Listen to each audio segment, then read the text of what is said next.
আমরা সেই সার্বভৌমত্বের কথা বলি, আমরা সেই নির্বাচিত প্রতিনিধিত্বের কথা বলি, আমরা সেই সার্বভৌম সংসদে আমাদের সেই সমস্ত আইন এবং সংবিধান সংস্কারের কথা বলি যা আমাদের মৌলিক অধিকার এবং মানবাধিকারকে নিশ্চিত করবে। তা আমি আহ্বান জানাবো আমাদের সকল রাজনৈতিক গণতান্ত্রিক শক্তিকে, সকল সামাজিক শক্তিকে এবং বাংলাদেশের সকল সচেতন নাগরিকদেরকে, যাতে আমরা এই বিষয়ে ঐক্যবদ্ধ হই এবং এই বিষয়ে সোচ্চার হই এবং এই বিষয়টা আমরা জাতির সামনে বলতেই থাকি যে আপনারা গণতান্ত্রিক রাজনৈতিক সরকার প্রতিষ্ঠার জন্য, আমাদের প্রতিনিধিত্বশীল জাতীয় সংসদ প্রতিষ্ঠার জন্য যত দ্রুত সম্ভব গণতান্ত্রিক প্রক্রিয়াকে ত্বরান্বিত করুন। এবং সেই দায়িত্ব বর্তমানে বাংলাদেশের মানুষ গণ অভ্যুত্থানের মধ্য দিয়ে, অন্তর্বর্তীকালীন সরকারের প্রতিষ্ঠার মধ্য দিয়ে তাদের উপরে ন্যস্ত করেছে। এবং আমরা এখন যদিও ইনিয়ে বিনিয়ে তাদের পক্ষ থেকে আশ্বস্ত হয়েছি যে তারা ডিসেম্বরের মধ্যে জাতীয় সংসদ নির্বাচনের জন্য তাদের সমস্ত কর্মকাণ্ড সাজাচ্ছেন, কিন্তু সেই কর্মকাণ্ডগুলো প্রকাশিত নয়।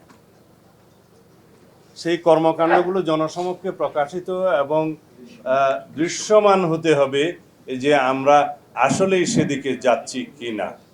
কারণ যত দীর্ঘায়িত হবে এই গণতন্ত্রের উত্তরণের যাত্রাপথটা, তত বেশি বিভিন্ন রকমের অস্থির অবস্থা সৃষ্টির একটা সুযোগ নেবে পতিত স্বৈরাচার এবং তার দোসররা। সেই সময়টা যাতে দীর্ঘায়িত না হয় সেটাই হচ্ছে আমাদের প্রস্তাব।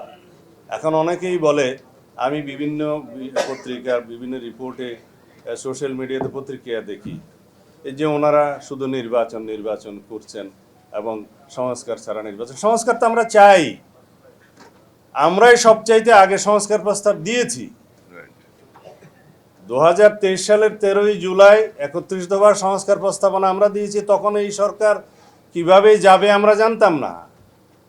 আমরা প্রস্তাব দিয়েছি ফ্যাসিবাদের পতনের পরে, আমরা যারা ফ্যাসিবাদ বিরোধী সংগ্রামে লিপ্ত আছি, ফ্যাসিবাদ বিরোধী গণতান্ত্রিক সংগ্রামে আমরা যদি জয়ী হই, তাহলে আমরা সবাইকে নিয়ে সেই সংস্কার প্রস্তাবগুলো বাস্তবায়ন করব। একটি সমৃদ্ধ গণতান্ত্রিক রাষ্ট্র বিনির্মাণের জন্য সমস্ত রাষ্ট্রীয় কাঠামোগুলোকে আমরা গণতান্ত্রিক সংস্কার করব।